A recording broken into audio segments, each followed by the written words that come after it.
Bakunzi ba Horikanani TV, ndanezerewe cyane cyane gose gusubira kugaruka kuri kamera ngo dusangire ijambo ry'Imana.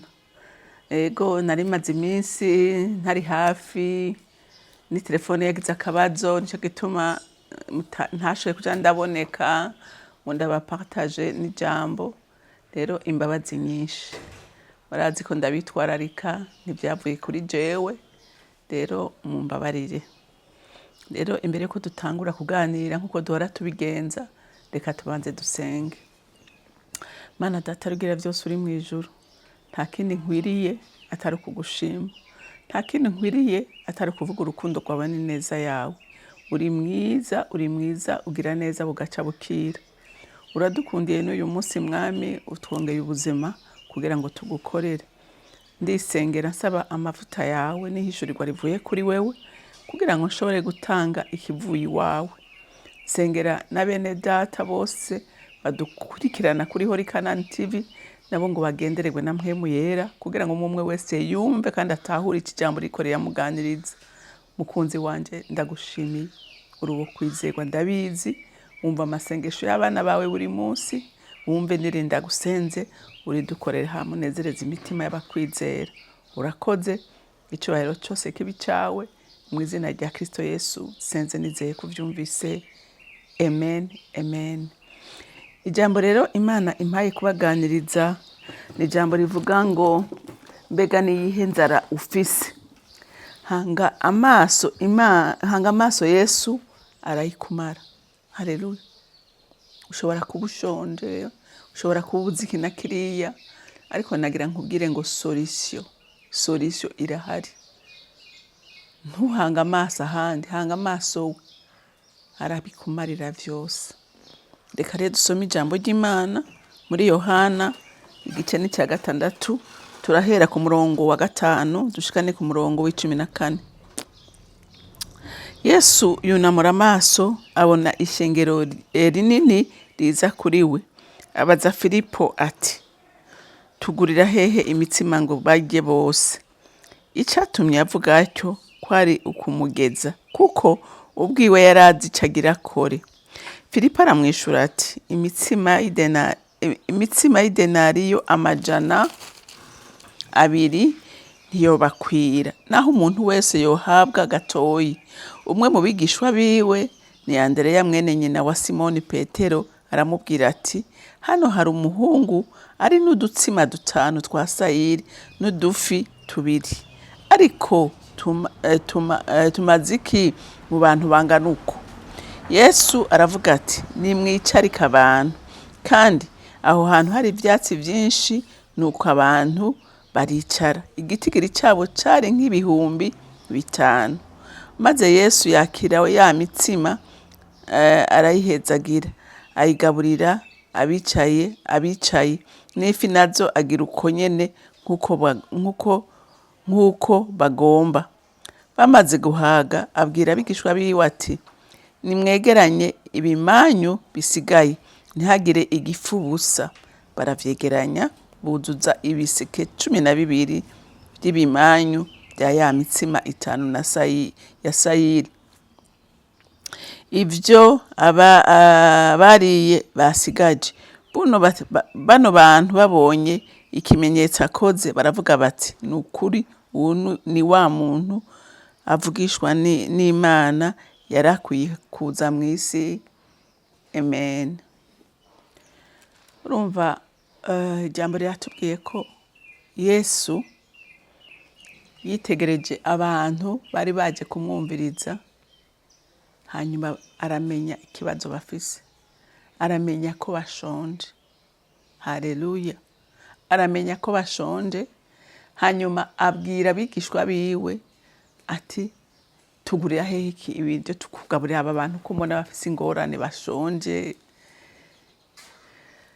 Umwigisha umwe aramubwira ati, ntacyo dushobora kuronka tubaha, abantu ni benshi, ati amahera dufise kuri twebwe ni denariyo 200. None twogura imitsima tukagaburira abantu, ati naho twobaha akamanyu gato ntibokwigwa, ati ahubwo reka batahe. Andrea nawe ngo aravuga ati ariko hano ati nabonye umwana afise udutsima 5 n'udufi 2. Yesu aca arababwira ati birahagije, nimwicarike abantu mu migwi. Haleluya. Nimwicarike abantu mu migwi. Abigishwa biwe ntibatahura, babumvise udukate 5 n'udufi 2 ntibatahura. Nkuko nawe uyu munsi ushobora kubona ibigukikuje, ukabona mu butunzi ufise, ukabona nwenga nta kigenda, nta gishoboka, nta n'iminsi 2 uzomara, biragoranye, ukagira ubwoba.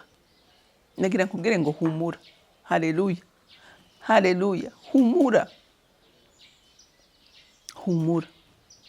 Dufise umwami agwiza. Igihambaye no kumenya gusa ico ukwiye gukora.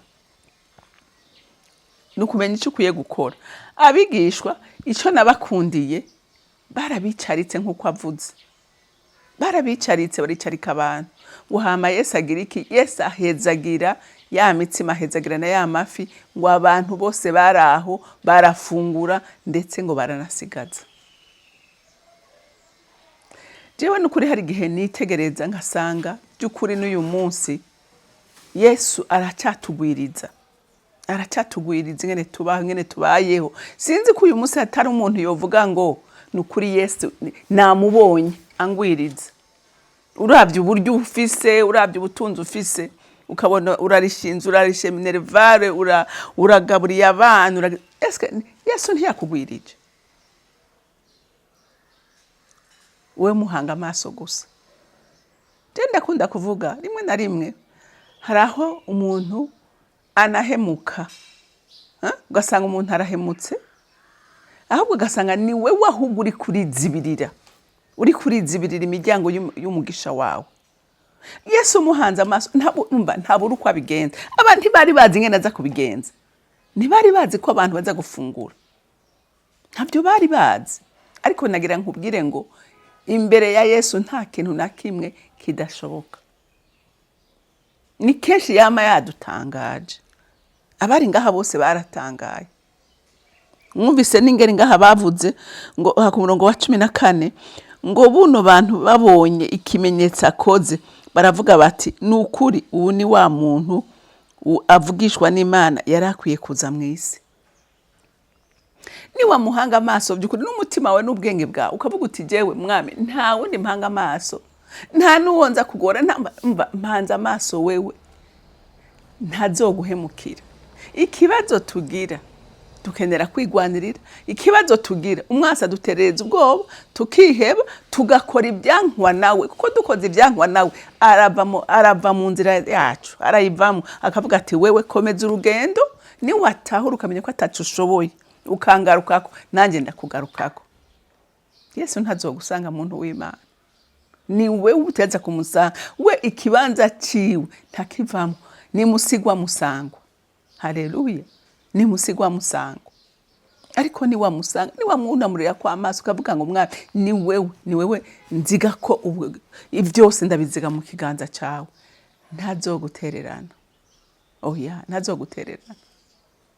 Numwizigirwa. Haleluya. Mwibuke wa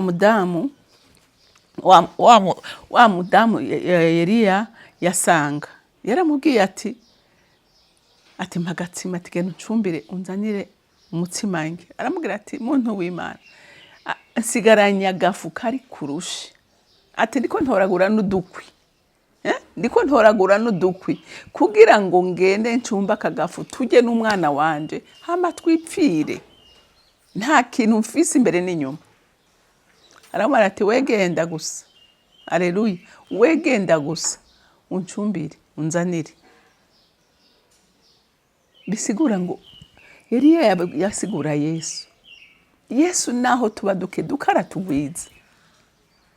Haleluya. Yesu duka aratugwiza. Akashora kwa umva ngo agiye kamucumbira, aramuzanira kagatsima, arafungura, ngo ako gaseke ntikigeze kaburamwo agafungwa, ifu yagumyemo. Rero wewe ukabushaka by'ukuri guhorana agafu mu giseke cawe, vanga n'uyu mwami, izigire uyu mwami. Haleluya. Ivanga nawe ube inshuti yiwe, umukunzi wiwe, ntazogutererana, ntazogutererana. Aha uwoha mikoro umuntu wese ariko aranyumva akamubaza ati Yesu ntimurahura, ndazi ko ufise intahe n'uwundi arafise iyi n'uwundi arafise iyindi, ariko dusabwa kimwe, dusabwa kumuhanga amaso. Abantu ngo bararya bace bagenda bamamaza amakuru, abagarutse baje kurondera imitsima mugabo bataje kurondera we ntacyo baronse, ntacyo baronse. Hari abaza baje kurondera ico, ariko ico usabwa we ni kimwe, banza urondera uyu mwami, banza unywane nawe, banza ukomine nawe, banza umugire inshuti yawe, ntazokumara amazi. Abagarutse yababwiye ati mwami ikimenyetso ukora ni iki?